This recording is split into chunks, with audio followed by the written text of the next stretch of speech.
Khan career study channel पर आप लोग का स्वागत है। लगभग हम लोग 9 चैप्टर कंप्लीट कर चुके हैं रिवीजन के तौर पर, जो 2026 में अधिक मार्क्स दिलाने में मदद करेगा। आज हम लोग चैप्टर नंबर 10 देखेंगे, मानव कल्याण में सूक्ष्म जीव। यहाँ पे सूक्ष्म जीव है। सूक्ष्म जीव किसे कहते हैं? तो वह जीव जिसे हम अपनी नग्न आँखों से नहीं देख सकते हैं, जिसे देखने के लिए उपकरण की आवश्यकता होती है, वह सूक्ष्म जीव कहलाते हैं। सूक्ष्म जीव जो है हानिकारक के साथ साथ लाभदायक भी होते हैं, इसलिए इस चैप्टर का नाम मानव कल्याण में सूक्ष्म जीव है कि सूक्ष्म जीव के द्वारा भी मानव कल्याण होता है। इस चैप्टर में लगभग 6 टॉपिक हैं। घरेलू उत्पादों में सूक्ष्म जीव, औद्योगिक उत्पादों में सूक्ष्म जीव, वाहित मल जल उपचार में सूक्ष्म जीव, बायोगैस के उत्पादन में सूक्ष्म जीव, जैव नियंत्रण कारक के रूप में सूक्ष्म जीव और जैव उर्वरक के रूप में सूक्ष्म जीव। सूक्ष्म जीव लगभग इस किताब में 6 टॉपिक में मेंशन है जो उपयोग होता है, तो देखेंगे इसमें। अगला जो टॉपिक है, फर्स्ट टॉपिक, वह है घरेलू उत्पादों में सूक्ष्म जीव। घरेलू उत्पाद में सबसे पहले बात आती है दही का। दूध से जो दही बनता है वह लैक्टोबैसिलस बैक्टीरिया के कारण बनता है। लैक्टोबैसिलस बैक्टीरिया दूध को दही में परिवर्तित कर देता है, तो ये घरेलू उत्पाद हो गया। उसी तरह डोसा जो बनता है यह भी सूक्ष्म जीवों के कारण बनता है।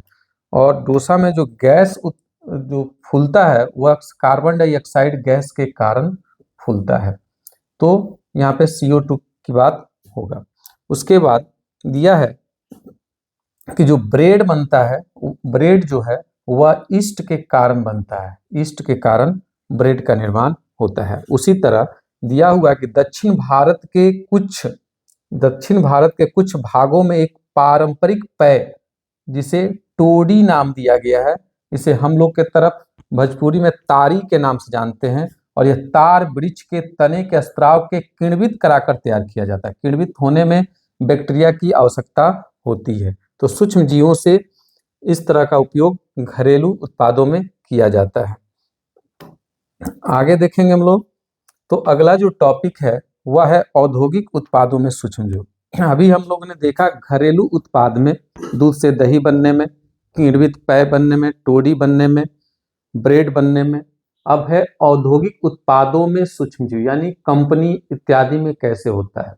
तो दिया है कि इसमें औद्योगिक उत्पादों में जो सूक्ष्म जीव होते हैं वह किण्वक कहलाते हैं।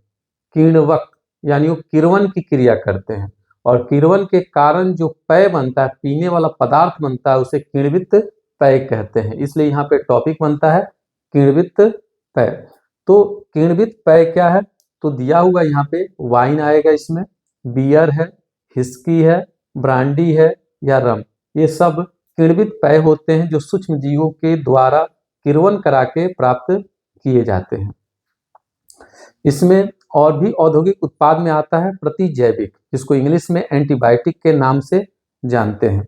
तो एंटीबायोटिक की खोज 20वीं शताब्दी की अत्यंत ही महत्वपूर्ण खोज थी एंटीबायोटिक की। और इसमें देखेंगे हम लोग, इसमें एंटीबायोटिक की जो बात होगी, उस सर्वप्रथम जो पहली बार एंटीबायोटिक बनाया गया था उसका नाम था पेनिसिलियम। पेनिसिलियम है, पेनिसिलियम से बनाया गया था। पेनिसिलियम नोटेटम से बना था पहला एंटीबायोटिक, उसका नाम था पेनिसिलिन। इसकी खोज अचानक हुई थी पेनिसिलिन की। एक संवर्धन में बैक्टीरिया को संवर्धित किया जा रहा था, लेकिन बैक्टीरिया संवर्धित नहीं हो पा रहा था। उसकी जांच की गई तो पता चला कि उसमें एक कवक है, उस कवक का नाम पेनिसिलियम नोटेटम है, जिसके कारण बैक्टीरिया में ग्रोथ नहीं होता है। तो उससे पहला एंटीबायोटिक बनाया गया पेनिसिलिन, और इसके लिए फ्लेमिंग चैन फ्लोरे को 1945 में नोबेल पुरस्कार से पुरस्कृत किया गया था। इसके बाद बहुत सारी एंटीबायोटिक बनी, प्लेग का, काली खांसी का, डिप्थीरिया का, लेप्रोसी का जैसे भयानक रोग जो है, इसके भी एंटीबायोटिक बनकर तैयार हुए हैं। अगला जो टॉपिक है वह है रसायन एंजाइम तथा अन्य जैव सक्रिय अणु, यानी ये रसायन भी उत्पन्न करते हैं, एंजाइम होते हैं और जैव सक्रिय अणु। तो जैव सक्रिय अणु में डायरेक्ट रसायन की बात कर सकते हैं और एंजाइम की बात कर सकते हैं। सबसे पहले दिया है कुछ विशेष प्रकार के रसायन होते हैं, जैसे याद कर लेना है, कार्बनिक अम्ल, एल्कोहल और एंजाइम विशेष प्रकार के रसायन है। और कह रहा है कि व्यवसायिक तथा औद्योगिक उत्पादन में सूक्ष्म जीवों का बड़े पैमाने पर उपयोग किया जाता है, बड़े पैमाने पर। अब यहाँ पे दिया दे रहा है कि अम्लीय उत्पादक अम्ल का उत्पादन कैसे होगा रसायन का, तो सिट्रिक अम्ल से दे रहा है यहाँ पे एस्परजिलस नाइगर का, एस्परजिलस नाइगर से सिट्रिक अम्ल का निर्माण हो जाता है। एसिटिक अम्ल का एसिटोबैक्टर एसिटाई बैक्टीरिया से बनता है।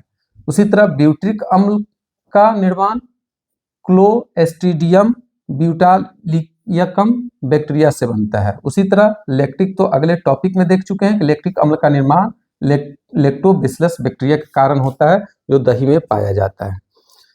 तो इस तरह से रसायन, एंजाइम और अन्य जैव सक्रिय अणु होते हैं। यहाँ पे एक बात दिया है एथेनॉल का। एथेनॉल का बड़े पैमाने पर उत्पादन के लिए जो सूक्ष्म जीव का यूज किया जाता है उसका नाम है ईस्ट, और इस ईस्ट का नाम बायोलॉजिकल नेम सेक्रोमाइसिस सेरीबीसेई है इसके द्वारा। उसी तरह एक और दिया है एथेनॉल की ही तरह एक और है लाइपेज, और लाइपेज का प्रयोग अपमार्जक संरूपण तथा धुलाई में कपड़ों से तेल के धब्बे हटाने में किया जाता है। लाइपेज का यूज कपड़ों से धब्बे हटाने के लिए किया जाता है, कपड़ों की सफाई में। तो इस तरह से यह सब जैव सक्रिय अणु है। अगला जो टॉपिक देखेंगे एग्जाम के व्यू से यह बहुत इंपॉर्टेंट है, नाम है इसका वाहित मल जल उपचार में सूक्ष्म जीव। वाहित मल जल उपचार में सूक्ष्म जीव। तो वाहित मल जल का मतलब हुआ कि घरों से, कंपनियों से, कारखानों से, औद्योगिक संस्थानों से या शहरों से जो नाले गंदगी के रूप में बहते हैं और उसे अंततः नदियों में बहा दिए जाते हैं। तो उस गंदगी में बहुत सारे बैक्टीरिया, कूड़ा करकट, प्लास्टिक ऐसे अपशिष्ट पदार्थ होते हैं। तो टॉपिक उसके लिए बना है कि वाहित मल जल उपचार में सूक्ष्म जीव। तो उस गंदगी को नदी में बहाने से पहले उसका उपचार कर देना चाहिए, और उसका उपचार सूक्ष्म जीवों के द्वारा होगा। तो इस टॉपिक का नाम बना वाहित मल जल उपचार में सूक्ष्म जीव। तो वाहित मल जल के उपचार में जो सूक्ष्म जीव है इसके दो प्रोसेस है, दो प्रक्रिया है। एक को बोलते हैं प्राथमिक उपचार और दूसरे को बोलते हैं द्वितीयक उपचार। प्राथमिक उपचार और द्वितीयक उपचार है। तो प्राथमिक उपचार में क्या होगा कि शहरों या औद्योगिक संस्थानों इत्यादि की नली जो गंदे पानी होते हैं उसको दो टंकी में स्थिर किया जाता है। प्रथम टंकी में सबसे पहले भेजेंगे, वहां से अवसादन और निस्यंदन के द्वारा कचरे को बाहर कर लिया जाता है। उसके बाद उसे द्वितीयक टंकी में भेजा जाता है। द्वितीयक टंकी में उस पानी को हिलाया जाता है मशीन के द्वारा। उसके बाद उसे छोड़ दिया जाता है, उसमें बैक्टीरिया होते हैं और शैवाल डाल दिए जाते हैं। बैक्टीरिया कार्बनिक पदार्थों को अपघटित करके कार्बन डाइऑक्साइड में परिवर्तित कर देता है, जिसे शैवाल ग्रहण करके ऑक्सीजन में परिवर्तित कर वातावरण में छोड़ देते हैं। इस तरह से वाहित मल जल का उपचार हो जाता है और उसे अंततः अब नदियों में बहाया जा सकता है। तो इस तरह से वाहित मल जल का उपचार सूक्ष्म जीवों के द्वारा होता है।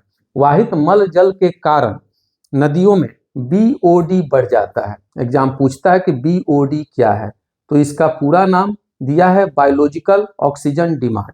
जैसे वाहित मल जल के कारण नदियों, तालाबों इत्यादि के जल में ऑक्सीजन की कमी हो जाना, जिसके कारण जलीय जीव मरने लगते हैं। इस तरह से ये टॉपिक कंप्लीट होता है। अगला टॉपिक देखेंगे हम लोग। अगला जो टॉपिक है वह है बायोगैस के उत्पादन में सूक्ष्म जीव। बायोगैस के उत्पादन में सूक्ष्म जीव। तो बायोगैस जो होता है उसमें कुछ गैस प्रमुख होती हैं जो एग्जाम पूछता है। तो यहाँ पे दे रखा है कि पाचन के दौरान जीवाणु गैसों का मिश्रण, जैसे गैस कौन कौन से हैं, तो मेथेन है, हाइड्रोजन सल्फाइड है, कार्बन डाइऑक्साइड है, उत्पन्न करते हैं और ये गैस बायोगैस का निर्माण करती हैं। चूंकि यह ज्वलनशील गैस है, मेथेन गैस भी, हाइड्रोजन सल्फाइड भी और कार्बन डाइऑक्साइड भी ज्वलनशील गैस होती है, इस कारण इनका प्रयोग ऊर्जा के स्रोत में किया जा सकता है। इसलिए इसका अगला जो टॉपिक बना है वह है बायोगैस के उत्पादन में सूक्ष्मजीव। तो जानकारी के लिए बता दें, जो शाकाहारी जानवर हैं, जो घास खाते हैं, पत्ते खाते हैं, उनके शरीर में एक आर्गन होता है जिसे रूमिनेंट कहते हैं। रूमिनेंट में एक विशेष प्रकार का बैक्टीरिया पाया जाता है जो मेथनोजन कहलाता है। जब जानवर घास खाते हैं तो घास जो होता है सेलुलोज का बना होता है। सेलुलोज का पाचन मेथनोजन बैक्टीरिया के द्वारा ही होता है। तो उससे जो अपशिष्ट पदार्थ बनता है गोबर, उसमें जो गैस निकलती है उस गैस का नाम मेथनोजन गैस होता है जो ज्वलनशील होता है। तो इसे बायोगैस कहते हैं। बायोगैस या इसे गोबर गैस के नाम से भी जाना जाता है। इसे क्या करते हैं कि गोबर जल को एक जगह, यहाँ चित्र में देखेंगे तो गोबर और जल को एक टंकी में डाला जाता है। ये यहाँ से इसमें आएगा और यहाँ इकट्ठा होता है। इकट्ठा होने के बाद यह गैस ऊपर की तरफ चला जाता है। दिया भी यहाँ पे CH4 है, मेथेन गैस है, कार्बन डाइऑक्साइड गैस है और हाइड्रोजन सल्फाइड भी किताब में लिखा हुआ था H2S, वो भी है। यह गैस इस नली के माध्यम से घरों इत्यादि में जाता है और इसका ज्वलन के रूप में यूज किया जाता है, या तो विद्युत के रूप में या गैस ऊर्जा के रूप में। जब ये गैस इसमें घटने लगता है तो इसी गोबर को दूसरी टंकी में हटा लिया जाता है और उसे खेतों में जैविक खाद के रूप में उपयोग किया जाता है। तो इस तरह से बायोगैस कृत्रिम रूप से तैयार किया जाता है। अगला जो टॉपिक है उसका नाम है जैव नियंत्रक कारक के रूप में सूक्ष्मजीव।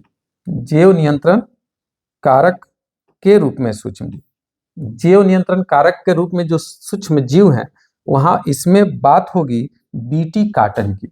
बीटी कार्टन की बीटी कार्टन में क्या होता है कि एक विशेष प्रकार का बैक्टीरिया है जिसका नाम बेसिलस थुरिंजिएसिस होता है। बेसिलस थुरिंजिएसिस एक विशेष प्रकार का पॉइजन उत्पन्न करता है, जो विशेष प्रकार के कीट के खा जाने के कारण उस कीट की आंत फट जाती है और उस कीट की मृत्यु हो जाती है। तो बीटी में बेसिलस थुरिंजिएसिस बैक्टीरिया के जिस जीन के कारण वह पॉइजन उत्पन्न होता है, उस जीन को काटन जिसे कपास का पौधा बोलते हैं, कपास के पौधे के DNA में स्थानांतरित कर दिया गया। अब वह जीन उसके पूरे शरीर में होता है। जब वो विशेष प्रकार का कीट उस कपास के किसी भी भाग को खाती है, चाहे वो पत्ता हो, डाल हो या तना हो या जड़ हो, तो वह जीन वह विशेष प्रकार के कीट के आंत में जाता है और उसकी आंत फट जाती है। इस तरह से उसकी मृत्यु हो जाती है और कपास की खेती सुरक्षित रहती है। तो इसमें जैव नियंत्रण के कारक के रूप में सूक्ष्म जीव का उपयोग होता है। उसके बाद देखेंगे हम लोग अगला जो टॉपिक है वह है जैव उर्वरक के रूप में सूक्ष्म जीव। जैव उर्वरक यानी जैविक खाद के रूप में भी यूज होता है। जैसे जानकारी के लिए बता दें कि पौधे के लिए सबसे आवश्यक तत्व नाइट्रोजन होता है और नाइट्रोजन ठोस अवस्था में नहीं पाया जाता है, यह गैसीय अवस्था में ही पाया जाता है। पौधे के जड़ मिट्टी के अंदर होती है तो उसे नाइट्रोजन प्राप्त नहीं हो पाता है। तो वो प्राप्त करने के लिए सूक्ष्म जीवों की जरूरत पड़ती है। कौन कौन से सूक्ष्म जीव, तो किताब के अनुसार हम लोग देखेंगे यहाँ पे। तो किताब के अनुसार इसमें सूक्ष्म जीव की जो बात हो रही है उसमें नाम आ रहा है हम लोग का, एक आ रहा है राइजोबियम, दूसरा आ रहा है माइकोराइजा और तीसरा आ रहा है साइनोबैक्टीरिया। कुछ जीवाणु के भी नाम आ रहे हैं, कवक के भी नाम आ रहे हैं। ये सब जो होते हैं नाइट्रोजन का स्थिरीकरण मिट्टी में करते हैं। नाइट्रोजन का स्थिरीकरण मिट्टी में करते हैं और पौधे उसे जड़ के द्वारा प्राप्त कर ऊर्जा के रूप में संरक्षित करते हैं। तो यहाँ पे देखेंगे नाइट्रोजन का स्थिरीकरण जीवाणु करता है, उस जीवाणु का नाम एजोबैक्टर है। कवक करते हैं, साइनोबैक्टीरिया करता है। साइनोबैक्टीरिया में 2 लोग आते हैं, 3 लोग हैं, एनाबीना, नास्टक, आसिलोटोरिया। ये तीनों याद करना होगा। इस साइनोबैक्टीरिया के 3 एग्जाम्पल हैं जो नाइट्रोजन का स्थिरीकरण करते हैं। उसके बाद नाम आता है राइजोबियम का। तो राइजोबियम कहाँ होता है? दिया है किताब में, लेगुमिनस पादप। लेगुमिनस पादप जो है, इसका मतलब होता है दलहनी पौधों के जड़ों में एक बैक्टीरिया पाया जाता है जो सहजीवी जीवन व्यतीत करता है, उसका नाम राइजोबियम है और यह नाइट्रोजन के स्थिरीकरण में भाग लेता है। उसी तरह बैक्टीरिया है, अन्य भी बैक्टीरिया हैं। उस अन्य बैक्टीरिया का नाम दिया है एजोस्पाइरिलम और एजोबैक्टर। इसे बैक्टीरिया के नाम से याद रखना है एग्जाम के लिए। उसी तरह कवक पादपों के साथ सहजीवी संबंध स्थापित करते हैं। तो कवक जब उच्च वर्गीय पौधों के साथ सहजीवी जीवन व्यक्त करते हैं, उसका नाम हो जाता है माइकोराइजा। ये भी नाइट्रोजन के स्थिरीकरण में मदद करते हैं। और यहाँ पे साइनोबैक्टीरिया में 3 याद रखना है, एनाबीना, नास्टाक और आसिलोटोरिया, जो नाइट्रोजन के स्थिरीकरण में मदद करते हैं। तो इस तरह से ये चैप्टर कंप्लीट होता है। तो इसमें आप लोग को ध्यान रखना, बढ़िया से रिवीजन करना है, इसमें शेयर करना, कमेंट करना, लाइक करना बनता है। और इससे संबंधित अगर कोई क्वेश्चन हो एग्जाम के व्यू से तो कमेंट में जरूर पास आउट करें। धन्यवाद।